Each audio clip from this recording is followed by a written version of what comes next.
Hello students, कैसे हैं आप सब। आशा करती हूँ आप अच्छे होंगे और अच्छे से अपनी पढ़ाई कर रहे होंगे। मैं मोनिका रावत आपका स्वागत करती हूँ आईसीटी वर्चुअल क्लासरूम देहरादून में। आज हम क्लास 8 का जो आपका चैप्टर चल रहा था साउंड, उसको आगे कंटिन्यू करेंगे। तो अब हम जो आपका क्लास 8 का चैप्टर साउंड है उसको हम स्टार्ट करते हैं। बेसिकली आपने क्लास में ये समझा था कि साउंड क्या होता है, साउंड से हम क्या समझते हैं। बेसिकली साउंड आप अपने चारों तरफ सुन सकते हैं, अपने सराउंडिंग में बहुत सारे ऐसे एग्जाम्पल्स देख सकते हैं जिससे आपको पता चलता है कि आपके आसपास साउंड है और वो बहुत ही एक इम्पॉर्टेंट, बहुत ही ज़रूरी पार्ट है लाइफ का। क्योंकि बगैर साउंड के या बगैर ध्वनि के आप बातचीत या कम्युनिकेशन भी नहीं कर सकते। आपने ये समझा कि किस तरीके से जो ध्वनि है वो आपकी लाइफ को इफेक्ट भी करती। उसके बाद आपने ये समझा कि कैसे जो कंपित वस्तुएं हैं यानी जो वाइब्रेटिंग बॉडीज हैं वो साउंड को प्रोड्यूस करती है। और वाइब्रेशन बेसिकली होता क्या है, आपने ये समझा कि जो वाइब्रेशन क्या होता है। वाइब्रेशन बेसिकली क्या होता है, टू एंड फ्रो मोशन होता है, बैक एंड फोर्थ मोशन होता है किसी ऑब्जेक्ट का, किसी भी वस्तु का। उसके बाद आपने कुछ म्यूजिकल इंस्ट्रूमेंट देखे, एक्टिविटीज की, ठीक है, और ये समझा कि उसमें कौन सा ऐसा पार्ट है, उस जो म्यूजिकल इंस्ट्रूमेंट है उसका कौन सा ऐसा भाग है जिससे आप म्यूजिक प्रोड्यूस करते हैं या आप साउंड प्रोड्यूस करते हैं। और आपने ये समझा कि उसका हमारी लाइफ से या हमारे कल्चर से एक कनेक्शन है इन इंस्ट्रूमेंट्स। अब हम आगे एक एक्टिविटी कर रहे हैं। जो आपकी एक्टिविटी है ये आपकी बुक में है, ये एक्टिविटी नंबर 13.5 है। सो आपकी एक्टिविटी नंबर 13.5 आपके बुक में आप देख सकते हैं। तो बेसिकली इस एक्टिविटी में आपने क्या करना है, आपने 6 to 8 ग्लासेस लेने। ग्लास जैसे कि आप यहाँ पे देख सकते हो, ठीक है, कांच के ग्लास आपको लेने हैं। ठीक है बच्चों, क्या लेने हैं आपको, कांच के ग्लास लेने 6 से 8। उसमें आपने क्या करना है, पानी भरना है। क्या भरना है, पानी। तो आपको ग्लासेस कुछ इस तरीके से अरेंज करने हैं, इस तरीके से रखने हैं और उसमें पानी का लेवल पहले आप थोड़ा सा पानी डालेंगे जैसे आप इसमें देख सकते हैं, फिर दूसरे ग्लास में आप थोड़ा ज्यादा पानी डालेंगे, फिर उससे थोड़ा ज्यादा, फिर थोड़ा और ज्यादा, फिर इस तरीके से आप थोड़ा थोड़ा ज्यादा पानी, मतलब लेवल जो है पानी का ज्यादा रखेंगे हर एक ग्लास में। पहले वाले में आपका सबसे कम पानी होगा, सबसे कम लेवल होगा पानी का, और जो आपका लास्ट ग्लास होगा उसमें अप्रोक्स भरा हुआ, मतलब लगभग भरा हुआ होगा आपका। अब आपको क्या करना है, आपको या तो एक छड़ी लेनी है या आपको एक पेंसिल लेनी है, ठीक है, या तो आप किसी लकड़ी की छड़ी यानी रॉड लोगे या फिर आप एक पेंसिल भी ले सकते हो। और आपको उस पेंसिल या छड़ी से उसके, या फिर आप कोई एक स्पून भी ले सकते हो, चम्मच भी ले सकते हो, कुछ भी ऐसी चीज ले सकते हो जिससे आप उसे हिट कर सको, उस पर आघात कर सको या आप उसे पीट सको, मतलब उस पर स्ट्राइक कर सको। सो आप एक एक करके हर एक ग्लास को स्ट्राइक करेंगे। ठीक है बच्चों, जैसे आप इसमें देख सकते हो, जो ये आपकी इमेज है इसमें आप देख सकते हो कि चम्मच की हेल्प से हम क्या कर रहे हैं, जो आपके ग्लासेस हैं उस पे स्ट्राइक कर रहे हैं। और सारी के सारे ग्लासेस में पानी का लेवल अलग अलग है। ठीक है बच्चों, सो हम क्या करेंगे, इस तरीके से ग्लासेस में जो आपकी चम्मच है या आपकी जो रॉड है उससे आप स्ट्राइक करोगे या उससे पीटोगे वहां। सो जब आप उस पर आघात करोगे या स्ट्राइक करोगे तो आप अलग अलग साउंड सुनोगे। यानी जो ये ग्लास है जिसमें सबसे कम पानी है और जो सबसे ज्यादा पानी वाला ग्लास है, उनमें अलग अलग प्रकार की ध्वनियां उत्पन्न होंगी, यानी अलग अलग प्रकार की साउंड प्रोड्यूस होंगी। पहले आप इसे स्ट्राइक करोगे, आप सुनोगे इसकी आवाज, फिर इसे स्ट्राइक करोगे, फिर इसको सुनोगे। इसी तरीके से आप इन सारे ग्लासेस को एक एक करके चम्मच या फिर किसी रॉड या पेंसिल की सहायता से, हेल्प से आप इसे स्ट्राइक करोगे और इनकी आवाज सुनोगे। जब आप इसे इस तरीके से बार बार करोगे तो आपको एक अलग सी ही साउंड सुनाई देगी। ठीक है, जैसे कि एक म्यूजिक बज रहा हो, जैसे आपका म्यूजिकल इंस्ट्रूमेंट जो होते हैं वो साउंड निकालते हैं, वो ध्वनियां निकालते हैं, इसी प्रकार की ध्वनियां आप इस एक्टिविटी में सुनोगे।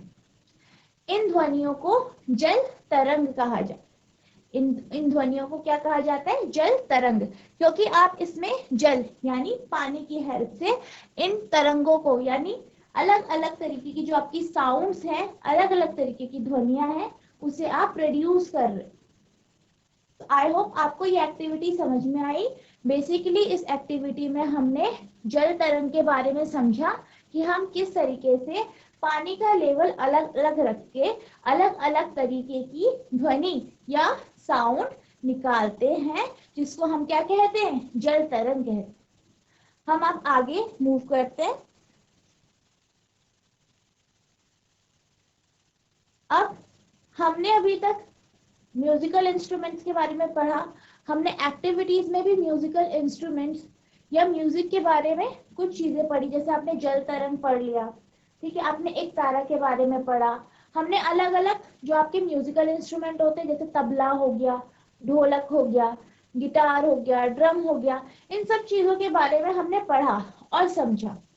सो हमने क्या देखा? हमने ये देखा कि उनके जो वो बॉडी है, यानी जो आपका म्यूजिकल इंस्ट्रूमेंट है, उसका कोई एक ऐसा पार्ट होता है जिसको आप या तो हिट करते हो, यानी जिससे आप आघात करते हो, या आप उसे प्लग करते हो, खींचते हो, तो उससे क्या म्यूजिकल इंस्ट्रूमेंट बजता है। तो इससे आपको ये लगा, ये समझ में आया होगा कि जो म्यूजिकल इंस्ट्रूमेंट्स जो होते हैं, ठीक है, जो आपके म्यूजिकल इंस्ट्रूमेंट होते हैं, वो उस जो आपका वो पोर्शन है उसकी वजह से उसमें म्यूजिक प्रोड्यूस होता है, या आपका साउंड यानी ध्वनि, जो आपकी ध्वनि है वो प्रोड्यूस होती है, वो निकलती है या उत्पन्न होती है। लेकिन ऐसा नहीं है। आप जब भी, जैसे कि आप कोई सितार ले सकते हो, आप यहाँ पे देख सकते हो कि यहाँ पे ये जो व्यक्ति है, ये आदमी है, ये क्या कर रहा है? ये जो आपकी सितार का स्ट्रिंग है, ठीक है, उसको उसको हिला रहा है, उसे प्लग कर रहा है, उसे खींच के म्यूजिक बजा रहा है। तो आपको ये लगेगा कि जो आपका ये स्ट्रिंग है, इसकी वजह से म्यूजिक उत्पन्न हुआ है, इसके वाइब्रेशन से म्यूजिक उत्पन्न हुआ है। लेकिन ऐसा नहीं है कि जो आपका म्यूजिक है या ध्वनि है, उसका कंट्रीब्यूशन सिर्फ इस जो आपका ये स्ट्रिंग है इसकी वजह से। जो आपका म्यूजिक है या जो आपका साउंड सुनाई देती है किसी भी म्यूजिकल इंस्ट्रूमेंट की, वो पूरे इंस्ट्रूमेंट की वॉइस होती है, यानी पूरा जो आपका म्यूजिकल इंस्ट्रूमेंट है, जैसे कोई सितार है या तबला है या ढोलक है, उसके पूरी बॉडी का वो साउंड होता है। तो हम यहाँ पे यही समझ रहे हैं कि जब हम, आप देख सकते हैं, जब हम किसी स्ट्रिंग को स्ट्राइक करते, स्ट्रिंग को प्लग करते, ठीक है, आपने क्या किया? स्ट्रिंग को प्लग किया। जैसे कि आपका म्यूजिकल इंस्ट्रूमेंट, जैसे कि आपका सितार ले सकते हो, तो हमें जो साउंड सुनाई देती है वो सिर्फ एक स्ट्रिंग की साउंड नहीं होती, वो सिर्फ एक स्ट्रिंग की साउंड नहीं होती, बल्कि उसमें क्या होता है, पूरी की पूरे जो इंस्ट्रूमेंट है वो वाइब्रेट करता है। क्या करता है? जो आपका पूरा का पूरा इंस्ट्रूमेंट है, होल इंस्ट्रूमेंट, यानी पूरा का पूरा जो आपका इंस्ट्रूमेंट है, पूरा का पूरा जो आपका सितार है या ढोलक है, वो जो है वो वाइब्रेट करता है। पूरी बॉडी के वाइब्रेशन की वजह से आपको साउंड सुनाई देती है, ठीक है, पूरी बॉडी के वाइब्रेशन की वजह से आपको साउंड सुनाई दे। आई होप आपको इतना समझ में आया होगा। हम अब मूव करते हैं आगे।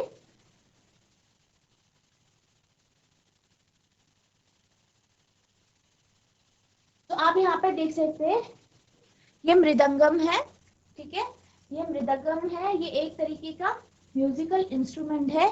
इसमें भी जब हम स्ट्राइक करते हैं, ठीक है, जैसे आपने पहले सितार का एग्जांपल लिया, जब हम इसमें स्ट्राइक करते हैं, हाथ से इस पे स्ट्राइक करते हैं, ठीक है, तो क्या होता है? इसका जो ये मेम्ब्रेन है, ये क्या होता है? इसका ये क्या होता है, मेम्ब्रेन है। आप देख सकते हैं कि ये आदमी उससे स्ट्राइक कर रहा है, तो जो ये मेम्ब्रेन है ये वाइब्रेट करता है। तो हमें ये लगता है कि शायद सिर्फ ये मेम्ब्रेन के वाइब्रेशन से ही साउंड प्रोड्यूस हो रहा है, लेकिन ऐसा नहीं है। ये इस पूरी बॉडी के, यानी जो आपका पूरा का पूरा मृदंगम है, उस पूरी बॉडी, उसकी पूरी बॉडी वाइब्रेट करती है, जिसकी वजह से आपको साउंड सुनाई दे। आगे हम मूव करते हैं, ठीक है। अब हम पढ़ते हैं साउंड प्रोड्यूस बाय ह्यूमन। अभी तक हमने म्यूजिकल इंस्ट्रूमेंट्स के बारे में पढ़ा। हमने ये समझा कि वाइब्रेशन, जो आपका साउंड है वो एक वाइब्रेटिंग यानी कंपित जो वस्तु होती है वो प्रोड्यूस करती है या उत्पन्न करती है। लेकिन अब हम, जैसे कि मैं बोल रही हूँ, आप मेरी बातें सुन रहे हैं, तो मैं कुछ बोल रही हूँ तो वो एक ध्वनि के रूप में, एक आवाज के रूप में आप उसे सुन सकते हैं। तो हम ह्यूमन बीइंग यानी हम जो इंसान है या मानव है, हम लोग भी साउंड उत्पन्न करते हैं, जैसे कि मैं अभी कर रही हूँ, जिस वजह से आपको टॉपिक समझ में आ रहा है। तो हम अब ये समझेंगे कि जो एक मानव होता है या इंसान होता है, वो ध्वनि को किस तरीके से उत्पन्न करे।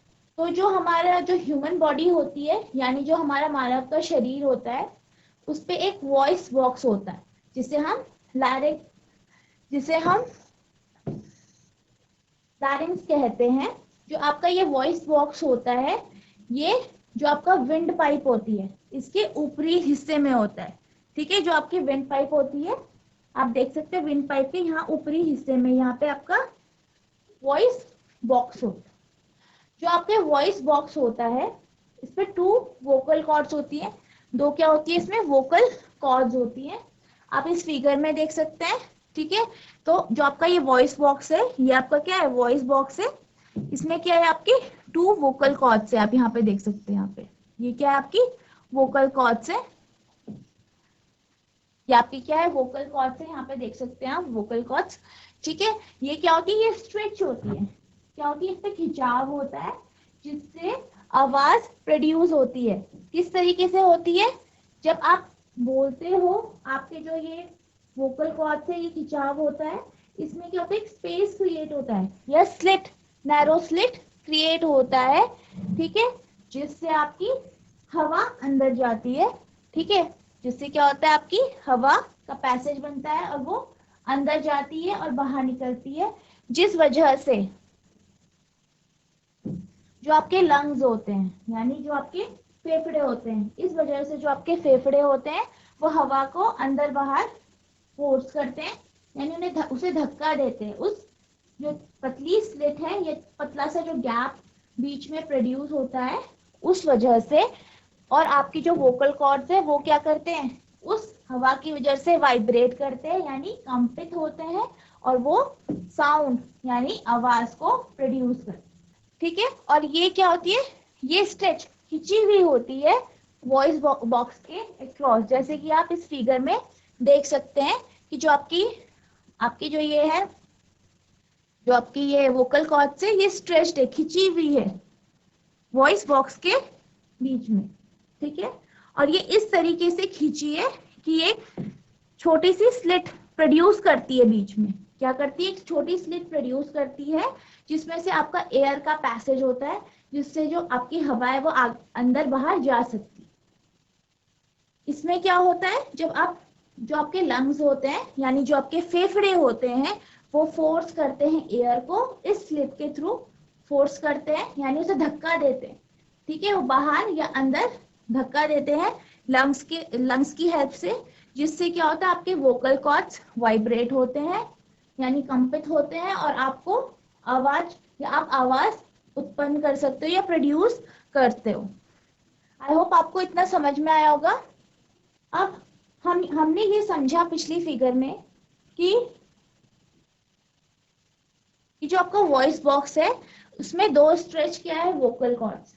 ठीक है, जिसके बीच में गैप होता है, जहां से एयर का पैसेज होता है, और लंग्स के थ्रू हम उसे फोर्स करते हैं अंदर बाहर, जिस वजह से आपका जो वोकल कॉर्ड है वो वाइब्रेट होता है और आप साउंड प्रोड्यूस कर पाते हो।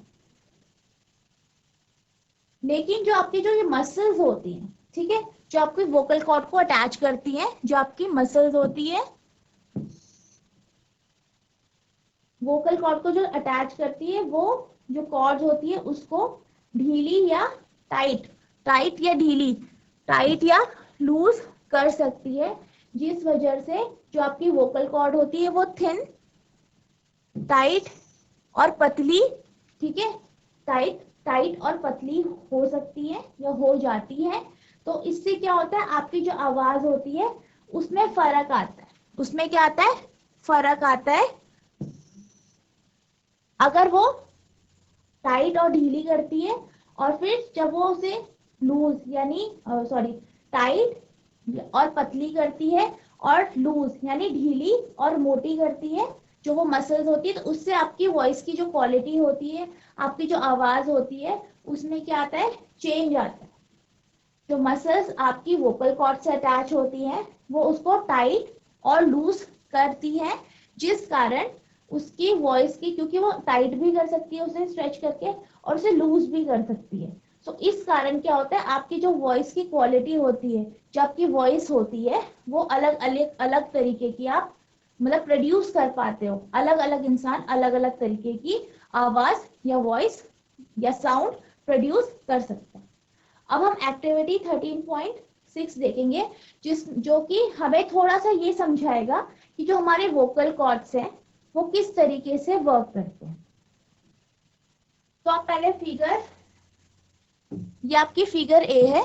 आप इसमें इस एक्टिविटी में आप क्या करेंगे, दो रबर बैंड लेंगे, ठीक है, दो रबर बैंड लेंगे, मोटे रबर बैंड, और उसको एक दूसरे के ऊपर इस तरीके से रख देंगे, ठीक है, इस तरीके से रख देंगे, और उसको आप खींचेंगे हाथ से, जैसे आप इसमें देख सकते हैं, इस लड़की ने उसको खींचा है रबर बैंड को, और उसको अपने मुंह के पास लाके उसमें से फूंक मारेंगे, उसमें से हवा क्रॉस करवाएंगे। जब आप उससे हवा क्रॉस कराएंगे तो उसमें से आवाज उत्पन्न होगी या ध्वनि उत्पन्न होगी, जो आप सुन पाएंगे। इसी तरीके से आप एक्टिविटी बी में आप ऐसा कर सकते हैं कि एक पेज या एक पेपर ले सकते हैं, उसको फोल्ड करेंगे, जैसे कि आप देख सकते हैं कि उसको इस तरीके से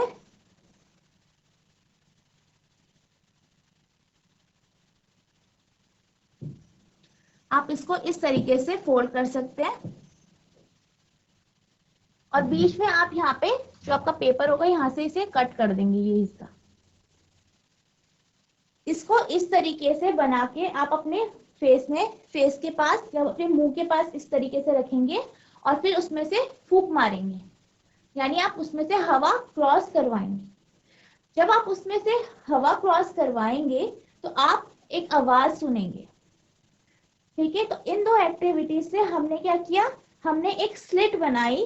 पहली जो आपका पहली एक्टिविटी थी, उसमें दो रबर बैंड की हेल्प से हमने स्लिट बनाई, जबकि हमने सेकंड एक्टिविटी में एक पेपर की हेल्प से स्लिट बनाई, जिस तरीके से हमारी वोकल कॉर्ड के बीच में स्लिट होता है। और उसमें से हमने क्या किया, हवा क्रॉस कराई, जैसे हमारी लंग्स जो है, जो एयर होती है, हवा होती है, उसे फोर्स करके धकेलता है बाहर, ठीक है। उसी तरीके से यहाँ भी हमने क्या किया, इन दो दो एक्टिविटीज में उसी तरीके से हमने हवा को अपने मुंह से फोर्स कराया, उसे धक्का दिया, जिस कारण हमें आवाज सुनाई दी। तो आप इससे, इस एक्टिविटी से ये समझ सकते हैं कि जो हमारी वोकल कॉर्ड्स होती है वो किस तरीके से हमारे वॉइस बॉक्स में काम करती है। आई होप आपको ये एक्टिविटी समझ में आई होगी। अब हम मूव करते हैं आगे।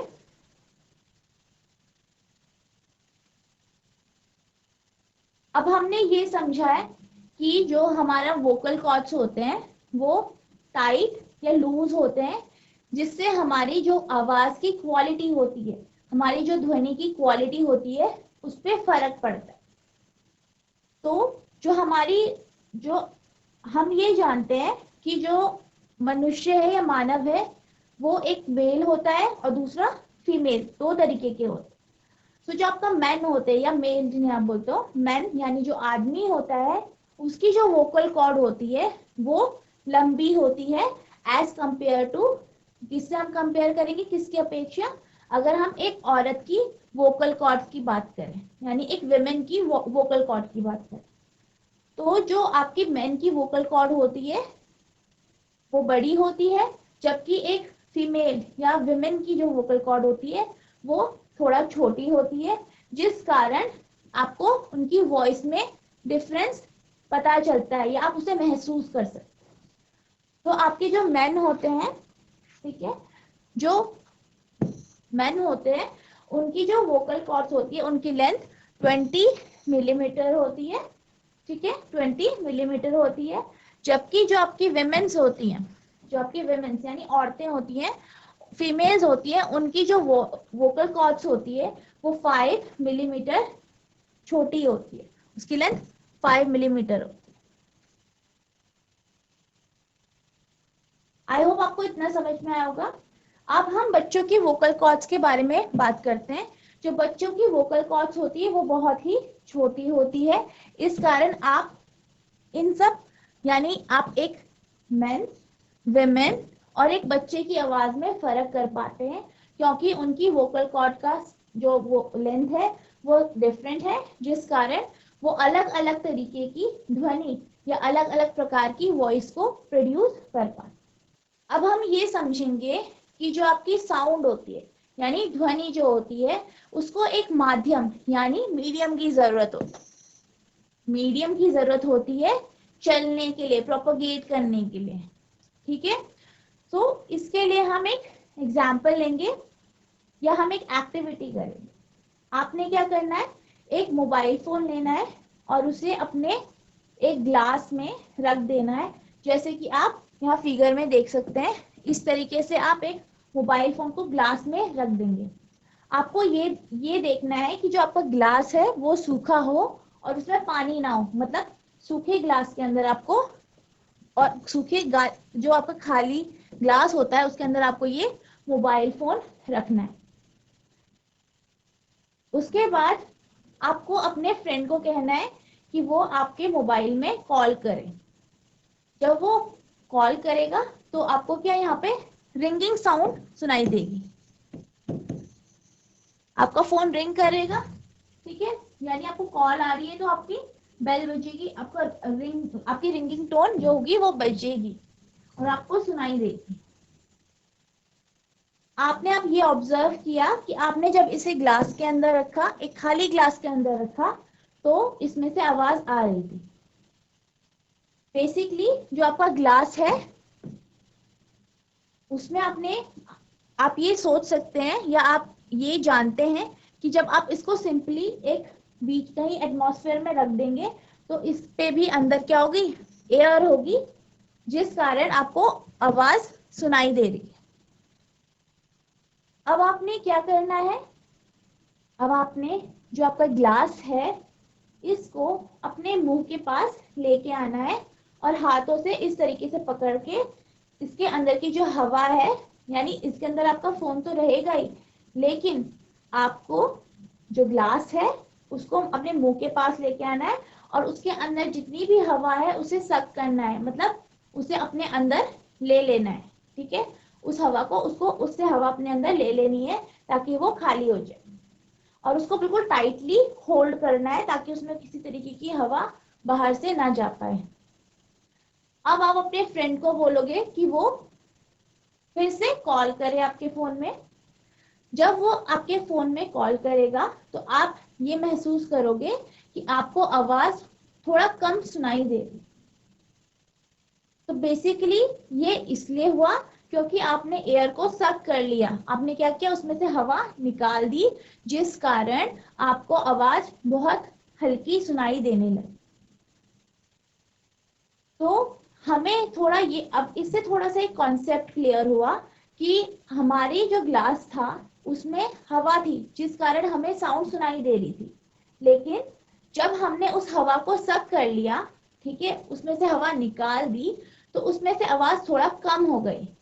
यानी कि जो आपका जो साउंड होता है उसको एक मीडियम चाहिए, मीडियम चाहिए ताकि वो चल सके, प्रोपगेट कर सके, जिससे वो आपके पास पहुंच सके। जो आपका पहला केस था उसमें उसमें जो आपकी ग्लास था उसमें क्या थी, एयर भरी हुई थी, जिस कारण आपको साउंड सुनाई दी। लेकिन दूसरे केस में आपने एयर निकाल दी, जिस कारण आपको साउंड सुनाई नहीं दी। अब हम वैक्यूम की बात करते हैं कि बेसिकली वैक्यूम क्या होता है। जब आप किसी भी जगह से पूरा जो आपकी हवा होती है वो निकाल दो, यानी कि आप किसी भी जगह से, जैसे आपका कोई कमरा हो सकता है या आपकी कोई बॉटल हो सकती है, कोई भी आपका इंस्ट्रूमेंट हो सकता है, कुछ भी हो सकता है ऑब्जेक्ट, उसमें से अगर पूरी आप हवा निकाल दो, उसके अंदर जो एयर है उसको निकाल दो, या आप उसके अंदर कुछ भी ना रखो, ना उसमें एयर होना चाहिए, ना किसी तरीके का लिक्विड, ना किसी तरीके का सॉलिड, कुछ भी नहीं होना चाहिए, तो ऐसी अवस्था को हम क्या बोलते हैं, वैक्यूम बोलते हैं। क्या बोलते हैं, वैक्यूम बोलते हैं। यानी उसके अंदर या उस ऑब्जेक्ट के अंदर या उस रूम के अंदर कुछ भी नहीं है, वो खाली है, बिल्कुल खाली है।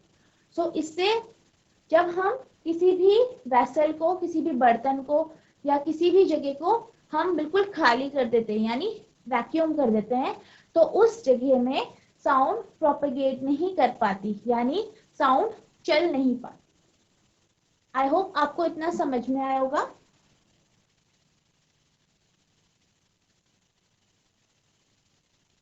अब हमने अभी ये समझा कि जो हमारा साउंड होता है या हमारी जो ध्वनि होती है उसको एक मीडियम यानी माध्यम की जरूरत होती है चलने के लिए। उसमें हमने पहले एग्जाम्पल एयर का लिया कि जब हम एयर की बात कर रहे हैं कि आपके सराउंडिंग में एयर है, उस उसमें से आपकी जो ध्वनि होती है वो किस तरीके से ट्रैवल करती है, किस तरीके से चलती है। अभी हमने मीडियम एयर लिया, पहले हमने मीडियम क्या लिया, एयर, या आप कह सकते हैं हमने गैस लिया मीडियम।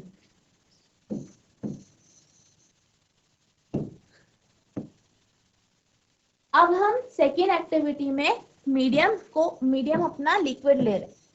क्या ले रहे हैं, लिक्विड ले रहे हैं।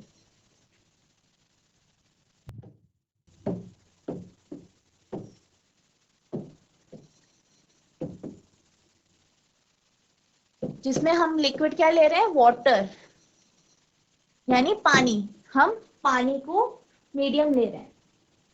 हमें क्या करना है, हमें एक बर्तन लेना है बड़ा, उसमें हमने पानी भरना है कुछ इस तरीके से, आप देख सकते हैं इस फिगर में, कुछ इस तरीके से हमने एक बर्तन लेना है बड़ा सा और उसमें पानी भर देना है। फिर आपको क्या करना है, एक बेल लेनी है, ठीक है, और आपको इस बेल को इस पानी के अंदर डुबा देना है।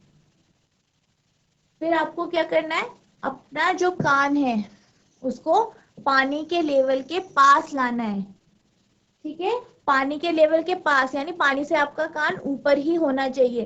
अगर आपका कान नीचे चला गया तो आपके कान में पानी घुस सकता है, जिससे आपका जो आपका कान है उसे नुकसान हो सकता है। सो आपको एक लेवल के ऊपर अपना कान रखना है और अंदर जो आपको घंटी जो है आपने जो बेल ली है उसे बजाना है। तो आप जब इस बेल को बजाओगे तो, और आपको यहाँ से आप उस बेल की घंटी को सुन पाओगे, तो जिससे हमें पता चलता है कि जो आपका साउंड है वो वाटर या फिर आप कह सकते हैं लिक्विड में ट्रैवल करता है। तो हमने अभी दो तीन बातें समझी। पहली कि जो हमारा साउंड होता है यानी हमारी जो ध्वनि होती है वो एयर में ट्रैवल करती है, यानी गैस में ट्रैवल करती है। दूसरी कि जो हमारी ध्वनि होती है वो वैक्यूम में, ठीक है, वैक्यूम में ट्रैवल नहीं करती है, यानी कि उसको मीडियम चाहिए ट्रैवल करने।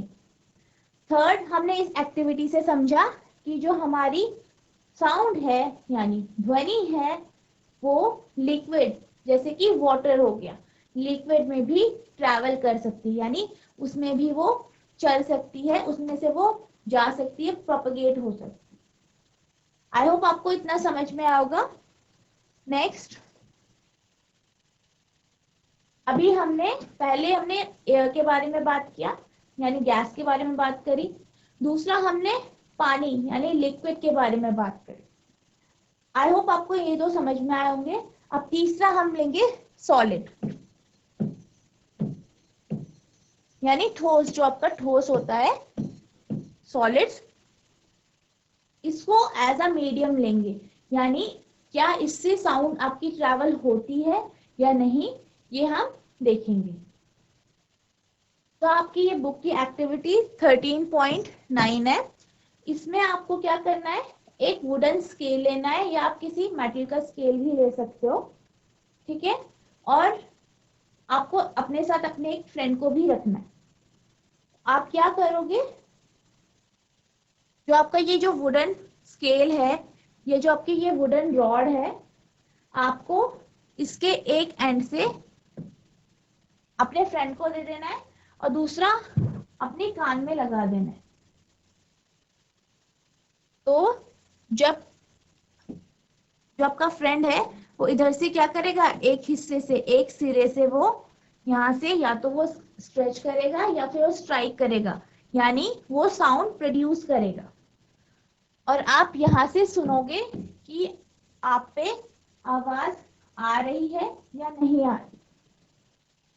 जब ये यहाँ से स्ट्राइक करेगा या फिर यहाँ से ये स्क्रैच करेगा, इस जो आपकी वुडन रॉड, जो ये लकड़ी की स्केल है या किसी स्टील की स्केल है, जब वो इस हिस्से से इसमें वॉइस प्रोड्यूस करेगा या साउंड को प्रोड्यूस करेगा, आपकी ध्वनि प्रोड्यूस करेगा, तो आप ये ऑब्जर्व करोगे, ये देखोगे कि आपको यहाँ से आवाज सुनाई दे रही है। इस एक्टिविटी से हमें ये पता चलता है कि जो आपकी यहाँ से जो वॉइस प्रोड्यूस की गई है, यानी यहाँ से जो ध्वनि उत्पन्न की गई है, वो इस स्केल के माध्यम से आपके कानों के पास जा रही है। यानी जो आपका साउंड होता है, ठीक है, जो आपका साउंड होता है वो ट्रैवल कर सकता है स्केल से, यानी वो एक सॉलिड से ट्रैवल कर पाता है। आई होप आपको ये समझ में आया होगा। हमने क्या पढ़ा, हमने प्रोपगेशन ऑफ साउंड पढ़ा, जिसमें हमने फर्स्ट क्या पढ़ा, आपने एयर से आपका जो ध्वनि है वो ट्रैवल कर सकती है, जा सकती है कि नहीं जा सकती। दूसरा हमने पढ़ा आपका लिक्विड, जो कि आपका क्या होता है, वाटर होता है, कि इससे आपकी ध्वनि जा सकती है कि नहीं जा सकती। तो हमने क्या ऑब्जर्व किया था कि एयर से आपकी जो ध्वनि है, साउंड है, वो प्रोपगेट कर सकती है, चल सकती है। दूसरा आपने वाटर ऑब्जर्व किया कि वाटर से भी आपकी ध्वनि चल सकती है। फिर आपका जो तीसरा था, यानी जो हमने यहाँ पे ऑब्जर्व किया, वो आपका स्केल था, यानी आपका स्केल जो कि किसका बना हुआ है, या तो वुड का बना है या स्टील का बना है, यानी सॉलिड है। तो इसमें से भी आपने ये ऑब्जर्व किया कि आपकी जो ध्वनि है या साउंड है वो प्रोपगेट कर सकती है। तो इससे आपको ये पता चलता है कि जो आपकी ध्वनि है उसको मीडियम की आवश्यकता होती है चलने के लिए। आई होप आपको इतना समझ में आया होगा। इसको समझने के लिए हम एक और, सॉलिड को समझने के लिए आप एक और एक्टिविटी कर सकते हैं, जो कि आपकी बुक में गिवन है। इसमें क्या करना है, आपको एक टेबल लेनी है, जो आपकी लकड़ी की टेबल है, आप देख सकते हो। एक साइड आपको अपने फ्रेंड को बैठाना है, जो कि वहां उसमें क्या करेगा, साउंड प्रोड्यूस करे, और एक साइड आप यहाँ से सुनोगे कि आपको वो जो यहाँ से ध्वनि प्रोड्यूस की गई है, जो भी वो यहाँ पे कर रहा है, उसकी आवाज आपको यहाँ पे पहुंच रही है कि नहीं। तो आपका फ्रेंड यहाँ से क्या करेगा, स्क्रैच करेगा या स्ट्राइक करेगा, ठीक है। यहाँ पे क्या करेगा, वो एक्टिविटीज कुछ ऐसे करेगा, इसे पीटेगा, हिट करेगा, आवाज प्रोड्यूस करेगा, और आप यहाँ पे से सुनोगे। तो आप ये ऑब्जर्व करोगे कि जो आपका साउंड है वो यहाँ आपके कानों तक, जो आपके फ्रेंड ने यहाँ से प्रोड्यूस किया है, वो आपके कानों तक पहुंच पा रहा है। तो इससे भी हम ये समझते हैं कि जो आपकी जो साउंड है वो सॉलिड के थ्रू ट्रैवल कर सकते हैं। आई होप आपको ये एक्टिविटीज अच्छे से समझ में आई होंगी। जो मैंने आपको आज प्रोपगेशन ऑफ साउंड पढ़ाया है वो आपको अच्छे से कॉन्सेप्ट समझ में आया होगा, वैक्यूम का कॉन्सेप्ट समझ में आया होगा। और मैं ये आशा करती हूँ कि आपको जो ह्यूमन बॉडी है वो ध्वनि का या साउंड किस तरीके से उत्पन्न करती है वो भी आपको समझ में आया होगा। तो आज के लिए इतना ही, आप इसे रिवाइज करें। मिलते हैं नेक्स्ट सेशन में। Thank you and have a nice day.